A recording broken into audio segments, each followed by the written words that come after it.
오늘 마태복음 16장 21절부터 23절 말씀을 통해서 십자가를 깊이 이해합시다 라는 제목으로 하나님 말씀 증거하겠습니다. 살아서 누린 천국, 죽어서 영원히 사는 천국, 마태복음 강의 92번째 시간입니다. 우리가 예수님의 사역을 1기, 2기 이렇게 크게 둘로 나누어 볼 수 있다면 오늘 본문 말씀에 해당되는 내용은 예수님의 사역 2기의 시작점과 같습니다.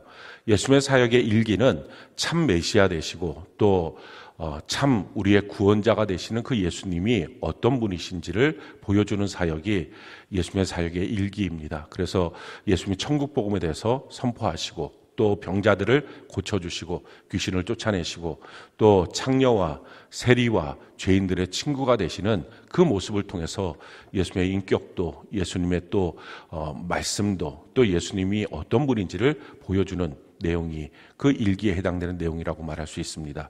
거기에 해당되는 핵심 구절이 마태복음 4장 24절, 23절인데 우리 같이 한 목소리 한번 읽어봅시다. 시작.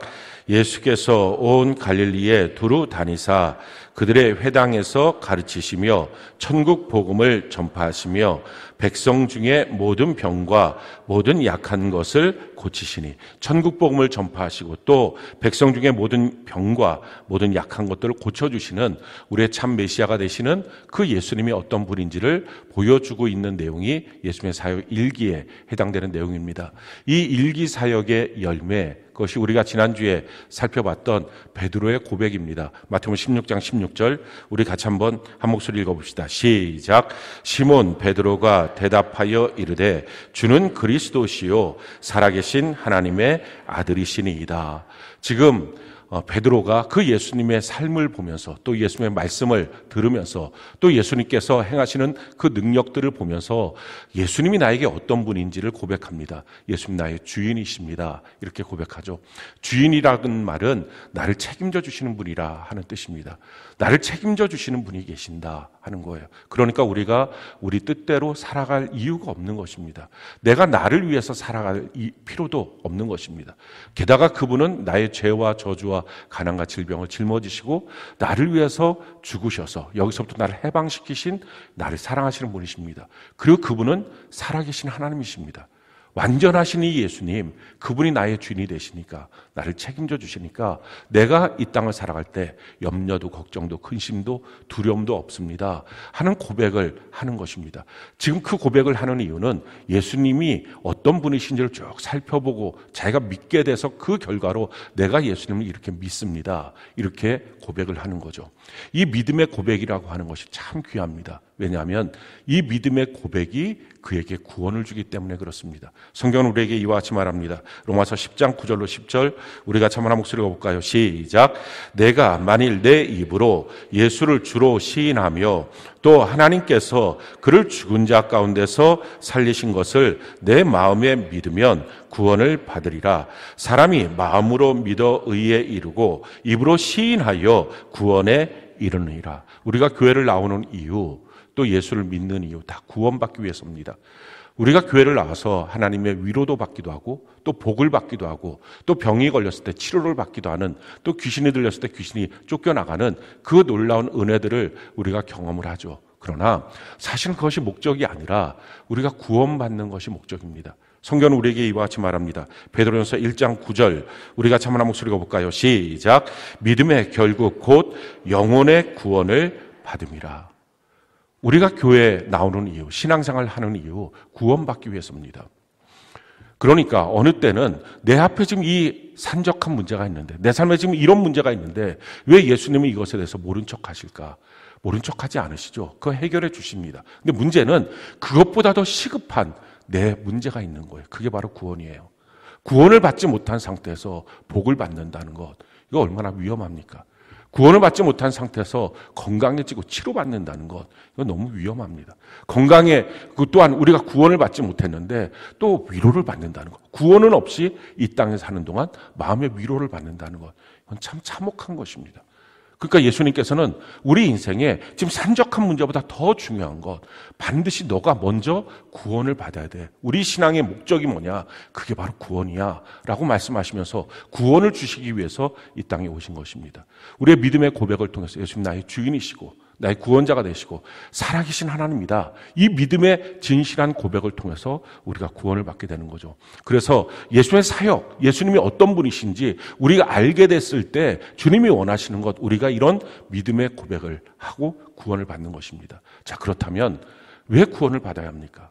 그것은 우리 인생의 끝에 천국과 지옥이 있기 때문에 그렇습니다. 성경은 우리에게 이와 같이 말씀합니다. 히브리서 9장 27절 우리가 한번 한 목소리 읽어볼까요? 시작. 한번 죽는 것은 사람에게 정해진 것이요 그 후에는 심판이 있으리니. 우리가 한번 죽는 것 다 정해진 것이다. 근데 그 후에는 심판이 있다라는 것입니다. 그 심판을 통해서 우리가 영원한 천국이든지 영원한 지옥이든지 그 양갈래길 앞에 서서 우리가 그 심판을 받게 되는 것입니다. 예수님께서 하나님께서 우리에게 이 지옥에 대한 이런 설명들을 하셨습니다. 요한계시록 20장 10절 15절 우리가 한번 한 목소리 읽어볼까요? 시작. 또 그들을 미혹하는 마귀가 불과 유황못에 던져지니 거기는 그 짐승과 거짓 선지자도 있어 세세토록 밤낮 괴로움을 받으리라. 누구든지 생명책에 기록되지 못한 자는 불못에 던져지리라. 생명책에 기록돼야 천국에 들어간다 하시면서 지옥의 삶이 어떤 곳이냐? 세세토록 밤낮 괴로움을 받는 곳이다 라는 것입니다. 그러면서 예수님이 또 이렇게 친히 말씀하셨어요. 마가복음 9장 47절로 49절 우리가 한번 목소리 읽어볼까요? 시작. 만일 내 눈이 너를 범죄하게 하거든 빼버리라. 한 눈으로 하나님의 나라에 들어가는 것이 두 눈을 가지고 지옥에 던져지는 것보다 나으니라. 거기에서는 구더기도 죽지 않고 불도 꺼지지 아니하느니라. 사람마다 불로써 소금 치듯함을 받으리라. 참 고통스러운 곳이라고 말씀하시면서 주님이 이렇게 말씀하십니다. 우리가 이 땅에 사는 동안 눈이 얼마나 필요할까요? 보지 못하면 참 힘든 거죠. 그런데 이 눈이 두 개 다 있으면서 지옥 가는 것보다 눈 하나, 이 눈이 자꾸 범죄하게 만들고 또 습관적으로 또 죄를 짓게 만들거든 이 눈을 뽑아버리고 천국 가는 게 훨씬 낫다라는 것입니다. 이 위에 있는 말씀들을 보면 너 팔 하나 없어지고 천국 가는 게 낫지 두 팔 갖고 이 땅에 살면서 지옥 가는 것보다 그게 훨씬 낫다라고 말씀하십니다. 지금 여러분들은 예수님에 대해서 어떻게 생각하시나요? 사랑의 예수님이라고 생각하면서 내 삶에 좋은 것들 주시는 분, 내 삶에 필요한 것들 주시는 분. 그래서 우리가 생각할 때는 우리 예수님은 팔 두 개를 주시는 것을 원하시지, 발 두 개를 주시는 걸 원하시지, 눈 두 개, 코, 입 이렇게 사지백체 이목구비 온전하게 사는 것, 이 땅에 사는 것 이걸 주님이 원하시지라고 혹시 생각하십니까? 주님이 이렇게 말씀하시는 거예요. 친히 너 그거 없어도 천국 가는 게 낫지. 그거 갖고 지옥 가는 거 그게 참혹한 거야. 지금 주님이 이렇게 말씀하시는 거예요. 우리가 이 땅에 사는 동안에 필요한 모든 것들 다 주시는 하나님보다 훨씬 더 주님이 시급하게 보시는 것, 너 천국 가야 돼 라는 거예요. 자, 그렇다면 왜 예수님은 이렇게 천국과 지옥을 만들어 놔서 아예 그냥 다 천국을 만들어 놓던지 아니면 죽고 나면 아무것도 없이 만들어 놓지 왜 천국과 지옥을 만들어 놔서 지옥 가지 말라 지옥 가지 말라 이렇게 지옥 갈 가능성을 만들어 놓고 이렇게 말씀하실까? 예수님께서 지옥을 만드신 이유, 그것은 우리를 지옥 보내려고 만들어 놓으신 게 아니에요. 지옥은 누가 가도록 만들어 놨습니까? 성경이 이렇게 말하는 거예요. 마태복음 25장 41절 우리가 한번 목소리 읽어볼까요? 시작. 또 왼편에 있는 자들에게 이르시되 저주를 받은 자들아 나를 떠나 마귀와 그 사자들을 위하여 예비된 영원한 불에 들어가라. 지옥은 마귀와 그 사자들, 그러니까 그 귀신들을 보내기 위해서 만드신 것입니다. 하나님 앞에 끊임없이 대적했던 그들을 영원한 형벌에 취하기 위해서 하나님의 모든 전지하심과 모든 전능하심을 동원해서 가장 고통스러울 수 있는 바로 그곳, 세세토록 밤낮 영원히 고통받는 그곳을 만들어 놓으신 거예요.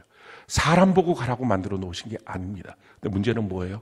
사람이 마귀에게 끌려 죄짓고 있다가 마귀와 함께 거기 가는 거예요.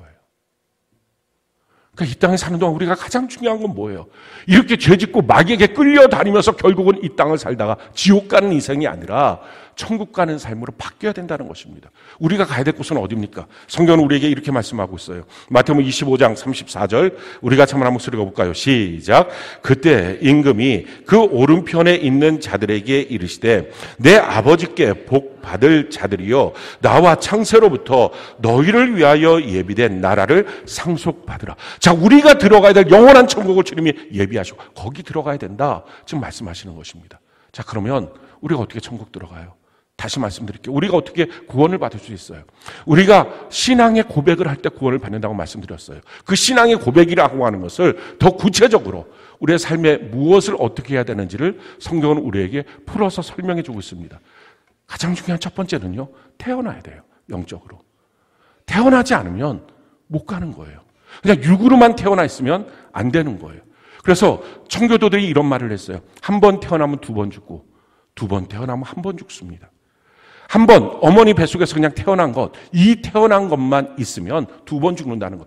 육으로도 우리가 한 번 죽지만 영원한 지옥에 들어가는 죽음을 맞이하고. 근데 두 번 태어나면 우리가 육으로 부모로부터 태어날 뿐만 아니라 영으로 하나님 아버지 앞에서 하나님의 아들과 딸로 태어나야지. 그래야지 우리가 하나님 나라 들어갈 수 있잖아요. 그렇게 두 번 태어나면 한 번 죽는다. 육으로 한 번만 죽는다라는 거예요. 거듭나야 된다. 두 번 태어나야 된다. 라는 것입니다. 성경이 그래서 우리에게 이렇게 말씀하죠. 요한복음 3장 3절 5절 우리가 한번 목소리 한번 읽어볼까요? 시작. 예수께서 대답하여 이르시되 진실로 진실로 내게 이르노니 사람이 거듭나지 아니하면 하나님의 나라를 볼 수 없느니라. 예수께서 대답하시되 진실로 진실로 내게 이르노니 사람이 물과 성령으로 나지 아니하면 하나님의 나라에 들어갈 수 없느니라. 물과 성령으로 나야, 거듭나야 하나님 나라를 들어갈 수 있다라는 것. 태어나는 것입니다. 물이라고 하는 것은 베드로전서 3장 21절에 침례라고 말하고, 이 성령이라고 하는 것은 고린도전서 12장 3절에 성령으로 예수님을 주인이라고 고백할 수 있다라고 말씀합니다. 그러니 침례라고 하는 것은 단순한 침례 의식에 참여하는 것뿐만 아니라 더 중요한 것은 로마서 6장에 보면 3절 4절에 침례는 내가 예수님과 함께 죽었고 예수님과 함께 다시 사는 것, 이것을 상징하는 것이다 라고 설명합니다. 나는 죽었습니다. 그리고 이제는 내가 예수님 안에서 삽니다. 내 안에 예수님이 살아계십니다. 예수님 나의 주인이십니다. 이 진실한 마음으로 믿고 입술로 고백한 이 고백을 통해서 태어나는 것입니다. 어떤 사람들은 그냥 이렇게 하면 내가 구원받았어요. 그냥 어떤 지식을 갖고 내가 그냥 예수님 믿어요. 이런 지식만 있으면 자기는 그냥 무조건 천국 간다. 어떤 자격증 하나를 얻은 것처럼. 그렇지 않습니다. 성경은 구원받는 것은 한 자격증을 받은 게 아니라 생명을 받은 거라고 말합니다. 하나님이 세상을 이처럼 사랑하사 독생자를 주셨으니 이는 저를 믿는 자마다 멸망치 않고 영생, 이터널 라이프, 영원한 생명을 주는 것이다 라는 거예요. 우리가 아이가 태어났을 때 생명을 얻는 것처럼 주님 안에서 하나님 아버지를 모시고 하나님 아버지가 되어서 태어나는 것, 생명을 얻는 것입니다. 자, 생명을 얻었으면 어떻게 됩니까? 자라나고 완성돼야 합니다. 그것이 구원의 전체 과정이에요. 성경은 그 구원에 대해서 자라나는 것에 대해서 이렇게 말씀하죠. 빌립보서 2장 12절로 14절 우리가 한번 목소리 한번 읽어볼까요? 시작. 그러므로 나의 사랑하는 자들아, 너희가 나 있을 때뿐 아니라 더욱 지금 나 없을 때에도 항상 복종하여 두렵고 떨림으로 너희 구원을 이루라. 너희 안에서 행하시는 이는 하나님이시니 자기의 기쁘신 뜻을 위하여 너희에게 소원을 두고 행하게 하시나니 모든 일을 원망과 시비가 없이 하라. 구원을 이루어 가야 된다 라고 하는 현재 진행형으로 설명하고 있어요. 예전에 나 구원 받았어요. 그게 아니고 오늘도 구원의 삶을 이루어 가야 합니다. 그 구원의 삶을 이루어 가는 것을 이렇게 말하죠. 하나님의 소원을 내 안에 두고 하나님 우리를 향한 소원이 있어요. 그 소원이 뭘까요? 내가 이 땅에서 사장되는 것, 내가 이 시험에 통과하는 것, 내가 이런 큰 집을 사는 것, 내가 내 주변 사람들한테 그런 일들을 통해서 복을 받아서 그 물길도 좀 나눠주고 그 삶도 좀 나눠주고. 근데 주님이 이렇게 말씀하죠. 너 차라리 팔 하나 끊고 천국 가. 우리가 자꾸 착각하는 거예요. 훨씬 더 주님이 중요하게 보는 거. 물론 우리가 이 땅 위에서 필요한 것들을 넘치도록 주님은 공급하시겠다고 약속해 주셨어요. 근데 그것보다 먼저 우리가 천국을 향한 갈망이 무엇이냐 하는 거예요. 우리 향한 소원, 너 반드시 천국 가야 돼. 내가 널 천국에서 만나기 원해. 너 절대로 지옥 가면 안 돼. 뿐만 아니라 너를 통해서 너희 집도, 너를 통해서 너희 주변 사람들도 천국 오도록 하는 사람이 돼야 돼. 하나님 이 소원을 우리에게 주신 거예요. 그리고 나서 우리가 이 땅을 살 때 원망과 시비가 없이 사는 것입니다. 우리가 살아가면서 이 땅에서 우리의 감정을 뒤집히게 만들고 힘들게 만들고 막 어떻게 이런 일이 생겨 억울하다고 생각하게 만드는 일들이 많이 있을 것입니다. 그런데 그 일들이 몇 년 지나고 나서도 그렇게 속상하던가요? 그렇지 않아요. 아, 내가 오해했구나 하는 경우들이 얼마나 많습니까? 그러니까 사실은 그 순간에 하나님이 보시는 것을 내가 볼 수만 있다면, 그 은혜의 빛을 볼 수만 있다면 우리가 그렇게 원망하고 시비하지 않을 거예요. 그러니까 내 감정이 내가 옳다고만 생각하니까 그게 문제가 되는 거죠. 그래서 하나님 안에 서서 그 뒤를 바라볼 수 있는 믿음의 눈을 갖고 원망과 시비를 갖지 말면서 저 천국을 향하여 걸어가는 그 삶을 살아야 된다. 이것이 믿음 안에서 자라나고 있는 삶의 모습입니다. 자라날 뿐만 아니라 우리가 그리스도의 장성한 분량에 완전히 이르러야 합니다. 성경은 우리에게 이와 같이 말하죠. 마태복음 24장 10절로 13절 우리가 한번 읽어볼까요? 시작. 그때 많은 사람이 실족하게 되어 서로 잡아주고 서로 미워하겠으며 거짓 선지자가 많이 일어나 많은 사람을 미혹하겠으며 불법이 성함으로 많은 사람의 사랑이 식어지리라. 그러나 끝까지 견디는 자는 구원을 얻으리라. 우리 구원은요, 끝까지 견뎌 나가는 거예요. 끝까지 이루어가는 것입니다.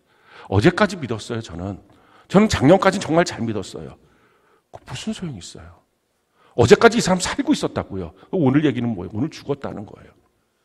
내가 주님 앞에 서든지 주님이 내게 오시든지 둘 중에 하나의 그 경우 앞에 주님 앞에 만나는 그날까지 계속 믿었어야 믿음은 가치가 있습니다.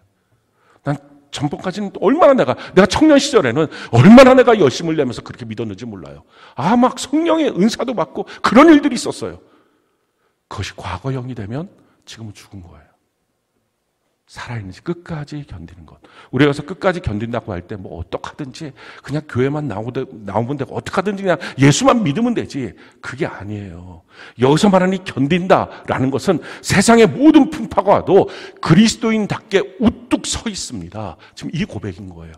너희가 예수 그리스도를 주인으로 모셨으면 그 안에서 행하되 너희가 그 안에서 뿌리를 받고 세움을 받고 교훈을 받은 대로 믿음에 굳게 서서 감사가 흘러넘치는 삶을 살아야 된다. 이게 견디는 거예요. 예수 믿는 사람답게 예수님 나의 주인이시니까 그렇게 모든 일에 범사에 감사가 넘치는 삶으로 사는 것. 그렇게 끝까지 주님 만나는 그 시간까지 살아가는 것. 그래서 우리 힘 갖고는 잘 안 되는 거예요. 그래서 은혜의 수단, 구원을 이루어가는 완성의 수단을 주셨어요. 그것이 성령 하나님, 성경, 교회입니다. 이걸 붙잡고 우리가 끝까지 이 구원의 길을 걸어가는 은혜가 있기를 바랍니다. 자, 그렇다면요. 이렇게 우리가 하면 우리 확실하게 완전히 천국에 들어갈 수 있을까요? 아니에요. 가장 결정적인 한 가지가 지금 빠져 있어요. 바로 우리 죄의 속량이에요. 우리가 죄가 있으면 어떻게 천국 들어가요? 그 죄가 없어져야 돼요. 근데 성경은 우리의 죄에 대해서 이렇게 말씀하고 있습니다. 로마서 6장 23절 우리가 한번 읽어볼까요? 시작. 죄의 싹은 사망이요 하나님의 은사는 그리스도 예수 우리 주 안에 있는 영생이니라. 우리의 죄의 싹은 사망이에요.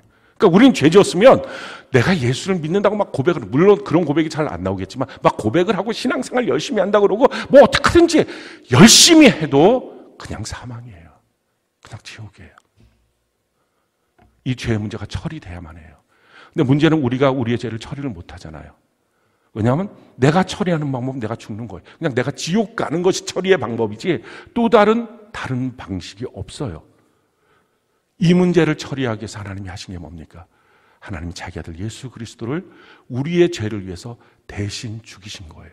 이걸 대속이라고 그래요. 대신 죄의 값을 지불하셨다. 대신 속량하셨다. 그래서 대속이라고 말하는 것입니다. 성경은 이것을 우리에게 이렇게 말씀합니다. 로마서 3장 23절 24절 우리가 한번 읽어볼까요? 시작.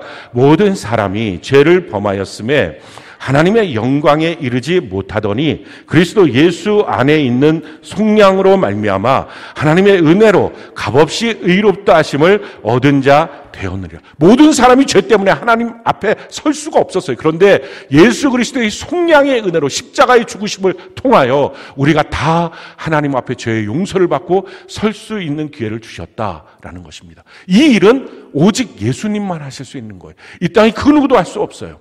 왜냐하면 두 가지를 충족시키는 분은 예수님 한 분이기 때문에 그래요. 첫 번째 충족시켜야 될 조건은 사람만이 대속할 수 있어요. 사람이 진 죄를 사람이 대신 지불할 때 가능한 거죠. 그러니까 사람이 진 죄를 구약 성경에 보면 자꾸 짐승들을 잡는 것으로 하지만 짐승을 잡는 것으로는 완전한 속죄가 안 되는 거예요. 내 죄를 대속하기 위해서는 동일한 사람이 자기 그 죄를 나를 위해서 대신 죽어야 됩니다. 근데 문제는 그러려면 이 사람은 죄가 하나도 없어야 돼요. 자기가 죄가 있으면 자기 죄로 죽는 거지 내 죄 때문에 죽는 건 아니니까. 죄가 전혀 없는 한 사람이 있어야 됩니다. 자, 이것이 첫 번째 조건이에요. 이렇게 이룰 수 있는 사람은 없어요. 모든 사람이 죄를 범하였으면. 근데 사람이어야 돼요. 또 한 가지 조건. 그러면 한 사람이 죽으면 나는 설사 그런 사람을 발견했다 할지라도 그 사람이 나를 위해서 대신 죽었으면 내 죄는 속량받겠지만 그러면 나머지 사람들은 다 어떻게 하냐는 거예요. 이 나머지 모든 사람들의 죄도 속량하기 위해서는 그 모든 대속이, 그 모든 속량의 역사가 모든 시대 모든 사람에게 효험이 있어야 됩니다. 모든 시대 모든 사람, 이 시간과 공간을 초월하시는 분, 그건 하나님 한 분이에요. 그러니까 결국은 대속의 십자가의 역사를 이루시기 위해서는 완전하신 하나님, 그리고 죄가 없는 완전한 인간, 이 두 가지가 합쳐진 존재만이 대속할 수 있는 거예요. 그분이 바로 예수님이에요. 이 땅 유일하게 하나님이신 분이 사람이 되신 분, 성육신하신 분, 예수님만이 우리의 죄를 대속할 수 있어요. 그 예수님이 우리의 죄를 위해서 대속하시는 일을 하셔야만 우리의 믿음의 고백이 효력이 있는 것입니다. 예수님의 십자가의 속량이 없이 그냥 나 혼자 믿는다고 아무 효력이 없는 거예요. 우리의 죄는 우리의 죄값으로 결국은 지옥 가는 것입니다. 그래서 지금 예수님이 하시는 게 뭐예요? 지금 베드로의 고백을 들으시고 난 다음에 그 다음에 필요한 게 뭐예요? 너희의 믿음의 고백이 정말 믿음의 고백이 되어서 너가 구원받고 천국 가기 위해서는 유일하게 성육신하신 예수님만이 너의 죄를 위하여 대신 속량하는 십자가의 일을 해야만 너의 고백이 효력이 있겠다 하고 이제 사역 2기로 들어가는 것입니다. 사역 2기에 대해서 이렇게 말씀하죠. 21절, 오늘 본문 말씀 21절 우리 같이 한번 읽어볼까요? 시작. 이때로부터 예수 그리스도께서 자기가 예루살렘에 올라가 장로들과 대제사장들과 서기관들에게 많은 고난을 받고 죽임을 당하고 제3일에 살아나야 할 것을 제자들에게 비로소 나타내시니, 이때로부터, 이때가 어느 때입니까? 베드로의 고백부터. 베드로의 고백이 사실 모든 사람들의 고백의 시발점이 된 것입니다. 그 베드로의 고백을 통해서 예수님 누구인지를 알아서 이제 저도 구원받기 원합니다. 예수님 나의 주인, 나의 하나님, 나의 구원자십니다. 라고 고백했어요. 그 고백을 하니까 이때로부터 이제 진짜 필요한 것, 그것은 내가 너의 죄를 대신 속량해야 되겠다. 그래야 너의 고백대로 너가 구원받고 천국 갈 수 있다. 그 사역을 예수님 시작하시는 거예요. 이게 예수님이 오신 이유와 목적이었어요. 성경은 이와 같이 말합니다. 마태복음 20장 28절 우리 같이 한번 읽어볼까요? 시작. 인자가 온 것은 섬김을 받으려 함이 아니라 도리어 섬기려 하고 자기 목숨을 많은 사람들의 대속물로 주려 함이라. 이게 주님이 이 땅에 오신 목적입니다. 이제 진짜 그래서 비로소 자기 자신을 말씀하신 거예요. 이제 내가 죽어야 되겠다. 그리고 제3일 부활하여 승천하고 천국에 있는 이 천국을 예비하는 일들을 이제 시작해야 되겠다. 주님이 그 말씀을 하시는 거죠. 그러니까 사역이 완전히 전환점을 이루는 거예요. 그 전까지는 예수님이 누군지를 보여주는 거예요. 예수님을 왜 믿어야 되는지를 보여준 거예요. 아, 천국이 있구나, 이걸 가르쳐 준 거예요. 근데 이제 진짜 우리가 그 믿음의 고백을 갖게 되니까 예수님이 친히 죽으심으로 그 우리의 믿음의 고백이 효력 있게 만드시고, 그러고 나서 이제 많은 사람들을 위해서, 병자들을 위해서 하는 사역보다는 예수님이 죽으시고 부활하시고 승천하셔야 되니까, 이 복음을 증거해야 되니까 증거할 수 있는 교회를 세우시고 소수 제자들에게 주님의 사역이 집중됩니다. 더 이상 대중들을 만나지 않아요. 대중들과 함께 설교하고 그들을 양육하고 가르치지 않아요. 이 소수를 통해서 이제 전 세계 복음이 증거될 수 있도록 하는 전초기지를 만드는 일로 사역 2기가 시작되는 것입니다. 자, 이렇게 놀라운 변화가 있게 된 이 2기에 지금 베드로는 모르는 거예요, 그걸. 자기는 지금까지만 알지 앞으로 어떻게 되는지를 전혀 모르니까 베드로의 반응이 뭡니까? 이런 반응이 나온 거예요. 22절 우리 같이 한번 읽어볼까요? 시작. 베드로가 예수를 붙들고 항변하여 이르되 주여 그리 마옵소서, 이 일이 결코 주께 미치지 아니하리이다. 우리가 종종 이럴 때가 있습니다. 그 뒤는 모르니까. 근데 지금까지만 알고 있는 것만 갖고 왜 이렇게 하냐고, 왜 이렇게 이게 바뀌냐고, 이건 뭐냐고. 근데 사실은 베드로 때문에 바뀌는 거예요. 베드로가 이 고백을 안 했고 사람들이 이 고백을 안 했으면 예수님은 아마 더 진행했을 거예요. 그런데 사실은 이 고백을 해야만 합니다. 그래야 주님이 진짜로 오신 이후 그들을 구원하고 천국 보내기 위한 이 일들이 진행될 수 있었던 것입니다. 왜 베드로가 주님을 자꾸 말릴까요? 그거는 베드로가 지금 고백했잖아요. 예수님 지금까지의 삶을 보니까 나 주님 이제 믿어야 되겠어요. 예수님 나의 주인이에요. 날 책임져 주셔야 돼요. 나의 구원자고 나의 하나님이에요. 그렇게 믿음의 고백을 주님 앞에 했어요. 그때 주님이 바로 이제 내가 죽어야 되겠다 말씀하시는 거예요. 그러니까 이 베드로의 입장에서 봤을 때는 이런 무책임한 사람이 어디 있나. 아니 이렇게 고백했으면 책임져야지. 왜 책임도 안 돼? 나를 이렇게 변화시켰으면 책임져야지. 어떻게 이럴 수 있냐고. 참 우리의 입장에서 이제 알고 나서 보니까 베드로가 무식한 거죠. 근데 베드로의 입장에서 보면 너무 당연한 거예요. 왜 나를 책임지도 않고 그렇게 죽냐고. 왜 날 책임지도 뭐 죽고서 이제 천국 간다고 그러냐고. 그럼 어떻게 하려고 그러냐고. 도대체 이럴 것 같으면 나를 믿게 만들지도 말지. 왜 이렇게 했냐고. 너무 순수한 마음이죠. 주님을 너무 사랑하는 마음이죠. 그런데 순수하고 사랑하는 마음인데 무지가 있으니까 거기에 귀신이 들어가는 거예요. 그래서 예수님이 뭐라고 말씀하십니까? 이렇게 말씀하세요. 23절 우리 같이 한번 목소리 한번 읽어볼까요? 시작. 예수께서 돌이키시며 베드로에게 이르시되 사탄아 내 뒤로 물러가라. 너는 나를 넘어지게 하는 자로다. 내가 하나님의 일을 생각하지 아니하고 도리어 사람의 일을 생각하는도다 하시고. 십자가 지는 일은 예수님에게도 사명이긴 하지만 어렵고 힘든 일입니다. 피하고 싶은 일이었어요. 그래서 주님 앞에 기도할 때, 하나님께 기도할 때 이 쓴 자를 좀 옮겨주세요 라고 기도할 수 있는 내용이었습니다. 그러니까 사실은 십자가 절대 지면 안 돼요. 이 말이 주님 앞에 그럼 나도 좋겠다 하는 마음으로 흔들릴 수 있겠죠. 그러니까 주님 말씀하세요. 너 왜 날 넘어지게 만드니? 내가 지금 해야 너가 한 고백이 효과가 있는 거야. 내가 지금 이렇게 해야 너가 한 변화가 효과가 있는 거야. 그러면서 말씀하는, 지금 너가 이 순수한 마음으로 했지만 사실은 그 사이에 사탄이 틈탔어 라고 지금 주님 말씀하시는 겁니다. 우리는 여기서 깜짝 놀라는 거예요. 아니 금방 몇 분도 안 된 사이에 성령께서 역사하셨다고, 내가 주는 그리스도 예수 살아계신 하나님의 아들입니다 이렇게 고백할 때 바요나 시몬아 너가 복이 있다. 성령님이 너와 함께 하신다. 하나님이 너를 깨닫게 하신 거야. 이렇게 말씀하시고, 뭐 몇 분도 안 된 사이에 사탄아 귀신 덩어리야 이렇게 말씀하니 이게 어떻게 이런 일이 생길 수 있을까? 우리가 생각하겠지만 그럴 수 있어요. 사람은 그릇이라고요. 성경은 종종 사람을 그릇이라고 표현했어요. 그래서 사도행전 9장 15절 우리 같이 한번 한 목소리 읽어볼까요? 시작. 주께서 이르시되 가라. 이 사람은 내 이름을 이방인 민금들과 이스라엘 자손들에게 전하기 위하여 택한 나의 그릇이라고요. 사람은. 또 고린도서 4장 7절을 보면 우리가 이 보배를 질그릇에 가졌어요. 우리 자신이 질그릇이라는 거예요. 큰 집에는 금그릇, 은그릇, 나무그릇, 질그릇이 있다. 우리가 다 그릇이라고 성경은 말하고 있어요. 그릇이라고 하는 말은 그 그릇 자체의 가치가 아니라 거기에 뭐가 담겨 있느냐의 가치예요. 좀 전에 베드로는 성령 하나님이 담겨 있었어요. 근데 금방 사탄이 담겼어요. 하나님이 담겨 있을 때는 하나님의 말을 하고 하나님의 일을 하고 하나님의 생각을 합니다. 근데 사탄이 담기면 사탄의 말을 하고 사탄의 일을 하고 사탄의 생각들을 하기 시작합니다. 성경은 우리에게 말해요. 성령 하나님이 우리에게 계시면 우리가 성전이 되지만 귀신이 너 안에 들어오면 너는 귀신의 집이 되는 거야 라고 말씀합니다. 고린도전서 3장 16절 우리 같이 한번 한 목소리 한번 읽어볼까요? 시작.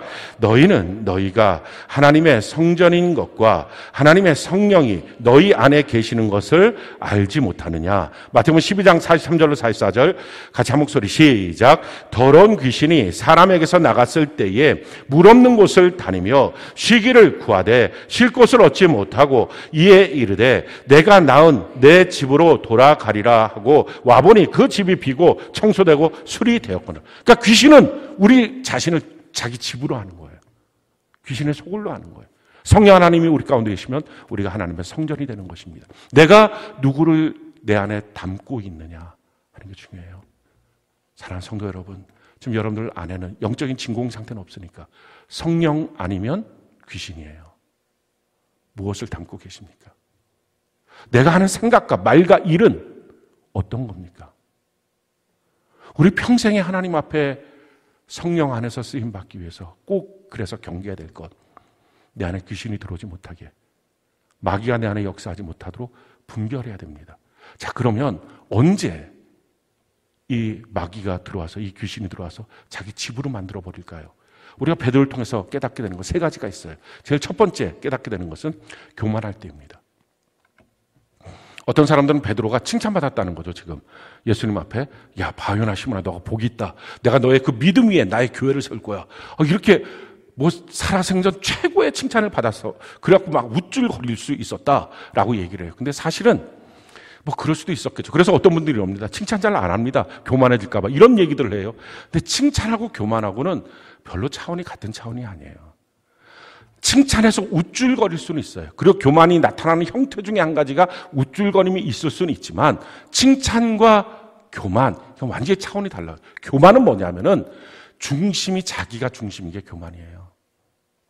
중심이 예수님이 중심이어야 되는데, 말씀이 중심이어야 되는데 여전히 자기 자신이 중심인 거예요. 내가 죽었음을 고백하면서도 자기가 중심인 거예요. 그러니까 좋고 나쁘고 옳고 그름을 자기가 판단하는 거예요. 예수님은 자기 입장에선 좋았어요, 베드로가. 그러니까 예수님 나의 주인, 나의 구원자, 나의 하나님, 이렇게 고백을 해요. 근데 예수님의 사역과 예수님의 길은 자기 마음에 마땅치가 않아요. 무슨 십자가를 좀, 말도 안 돼. 그러니까 지금 자기가 기준, 자기 마음에 그게 안 되니까 아니라는 거예요. 여러분들은 어떻습니까? 말씀을 들을 때 어떤 말씀은 아멘 좋아요. 근데 어떤 말씀은 자기 마음에 말이 안 들어. 어떤 일은 너무 좋아. 어떤 일은 마음에 안 들어. 이게 지금 교만이고요. 이게 귀신이 들어가는 통로예요. 이 부분을 봉쇄하지 않으면 귀신의 도구로 평생 사용되다가 구원받은 줄 알았었는데 아깝게 지옥 가는 인생으로 삽니다. 천국 갈 뻔한 인생이 되는 것입니다. 그래서 이 부분이 차단돼야 돼요. 내가 기준이 아니라 하나님의 말씀이 기준입니다. 그래서 항상 성경이 뭐라고 말하고 있는지 이걸 보는 거예요.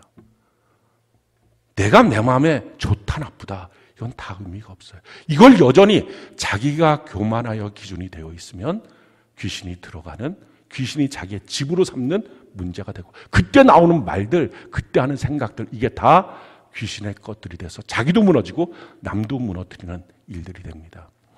두 번째, 우리가 이 베드로를 통해서 살펴보는 건 언제 귀신이 그 안에 들어가는가? 하나님의 일이 아니라 사람의 일을 생각할 때 그렇습니다. 이것은 우리에게 나타나는 현상을 볼 때 그냥 사람의 일로만 자꾸 보이는 거예요. 사람이 하고 있는 걸로만 보이지 하나님의 역사에 대해서는 전혀 보지를 못하는 거예요. 그럴 때 귀신이 그 안에 들어갑니다. 하나님의 일을 볼 수 있는 것. 여기서 한 걸음 더 나가서요.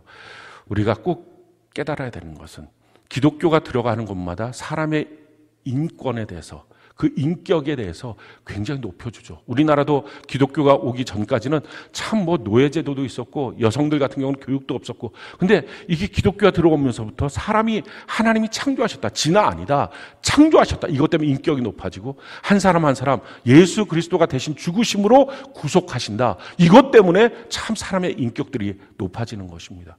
근데 그러다 보니까 조심해야 될 것은 뭐냐면은 자기가 하나님과 비슷해졌다고 착각하는 거예요. 꼭 기억하세요. 내가 아무리 소중해도 하나님이 소중한 것보다 소중하지 않아요. 내가 아무리 대단해도 하나님의 영인 성령보다 대단하지 않아요. 이건 능력의 차이가 아니라 가치의 차이예요. 내가 아무리 대단한 것처럼 보이고 내가 또 아무리 소중해 보여도 하나님의 말씀인 성경보다 소중하지 않아요. 내가 아무리 소중한 것처럼 보여도 하나님의 몸인 교회보다 소중하지 않아요. 우리가 우리 몸에 병들면 수술합니다. 수술이 뭐예요? 몸을 지키기 위해서 지체 중에 하나를 잘라버리는 거예요. 우리가 아무리 한 사람 한 사람이 소중해도 하나님의 교회보다 소중하지 않아요. 근데 이 말을 들을 때 여러분들이 뭔가 탁 틀린 말씀 하시는 것 같지는 않지만 기분이 뭔가 상해, 마음이 좀 불쾌해 하는 마음이 있으면 이미 귀신이 많이 왔다 갔다 한 거예요. 그 사람이 처음부터 귀신은 너가 하나님처럼 돼, 이 말한 거예요. 처음부터 귀신은 내가 하나님과 비기고 싶어, 이 말했던 게 귀신이에요. 우리가 다 모여서 무엇인가를 해도 주님의 몸된 교회만도 못한 거예요. 우리가 스스로를 분명히 알아야 돼요. 우리 주님이 뭐라고 말씀하십니까? 이렇게 말씀하셨어요. 요한복음 5장 41절 44절 우리 같이 한번 목소리 한번 읽어볼까요? 시작. 나는 사람에게서 영광을 취하지 아니하노라. 너희가 서로 영광을 취하고 유일하신 하나님께로부터 오는 영광은 구하지 아니하니 어찌 나를 믿을 수 있느냐. 왜 주님을 못 믿을까요? 사람이 너무 소중하니까. 사람이 너무 소중하니까. 사람의 의견이 너무 소중하니까. 이 사람들이 무엇을 생각하느냐, 이게 소중하니까. 그래서 주님 말씀해요. 난 사람한테서 의견, 영광 하나도 구하지 않아. 너가 그것을 구하니까 진실로 있어야 될 너의 믿음, 천국 갈 믿음이 없이 귀신의 집이 되고 만 거야. 이렇게 말씀하시는 겁니다. 세 번째, 우리가 더 깊이 생각해야 될 것은 이 베드로는 십자가의 깊은 의미를 몰랐어요. 그냥 막은 거예요. 십자가 지면 안 된다고. 십자가는 뭐예요? 그건 하나님의 뜻이에요. 그 하나님의 뜻은 뭡니까? 죄인을 위하여 의인이 대신 죽는 거였어요. 이런 불공정하고 이런 정의롭지 못한 일이 어디 있어요? 근데 이게 하나님의 뜻이었다고요. 하나님의 뜻 앞에서는 우리가 멈춰 서야 돼요. 베드로가 막 말리는 거예요. 그럴 수 없다고. 거기다 한 걸음 더 나가서 이 십자가는 뭐예요? 왜 예수님 십자가를 지셨습니까? 내 죄 때문에. 나의 죄가 무엇인지에 대해서 베드로는 몰랐어요. 베드로는 자기 자신이 죄인인 것을 알았어요. 누가복음 5장에 보면 물고기를 많이 낚게 했을 때 예수님 발 앞에 엎드려서 주여 저는 죄인입니다. 저를 떠나십시오. 고백했어요. 자기가 죄인인 걸 알았어요. 근데 문제는 이 죄가 도대체 뭔지는 몰랐어요. 우리의 죄가 하나님의 아들을 죽이는 것이라는 것. 그래야지 이 죄의 문제가 해결된다는 것. 이걸 몰랐어요. 그런데 교회를 나오지만 그래서 내가 예수님 믿고 구원받았다고 고백하고 있을 때 그 일이 내 죄를 예수님이 대신 나를 위해서 죽었다. 하나님의 아들을 내가 죽인 사건이다. 이걸 정말 뼈저리게 느끼고 있느냐 하는 거예요.